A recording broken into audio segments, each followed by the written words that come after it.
ବାରତା ଆସିଛି ଆଜି।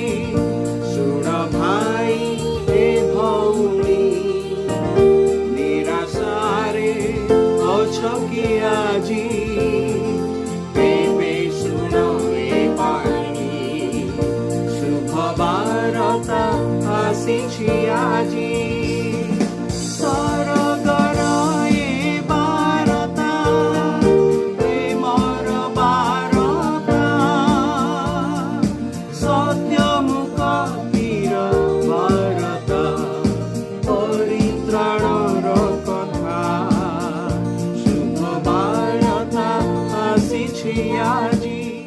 प्रिय श्रोता बंधु, प्रभु श्रीख्रीष्ट प्रेममय नाम आपको शुभेच्छा।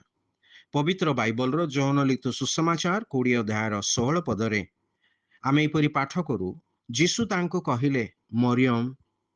से बुली पड़ी एब्री भाषा रे तांको कहिले राबुनी, अर्थात हे गुरु। प्रभु जीशु ख्रीष्ट मृत्यु पुनरुत्थित हलाउतारे जेतेबेले तांको शून्य समाधि निकटरे मरियम पहुंचिले, से जीशुंको मृतदेह सेठारे न पाई अत्यंत उद्विग्न होई क्रंदन करुथिले। सेतेबेले प्रभु तांको नाम धरी डाकिले। सेठारे से ताहांको स्वर शुणी ताहांको चिन्हिले।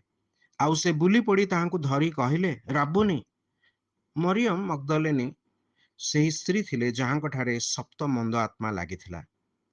तेबे प्रभु यीशु ख्रीष्ट सेही भयानक और दयनीय अवस्थारु तांको मुक्त करिथिले। तेणु से निजर बाकी जीवन प्रभुंको निमंते समर्पण करि देइथिले। आउ से सदा बेले प्रभुंको अनुगमन करुथिले। प्रभुंको मृत्यु रे तांको दुखर सीमा नथिला। तथापि प्रभुंकर एई डाकरा तांको एक धन्य आशा आनिदेला। एई डाकरा तांको निमंते अनुग्रह और आनंदर डाकरा थिला। आज मध्य प्रभु यीशु ख्रीष्ट परित्राण देवा निमंते प्रत्येक पापी को डाकू अछंती। जे केही तांको ठारे विश्वास करे, तांको निजर त्राणकर्ता और प्रभु रूपे ग्रहण करे, से परित्राण प्राप्त हुए। आज प्रभु यीशु ख्रीष्ट आपणको मध्य डाकू अछंती।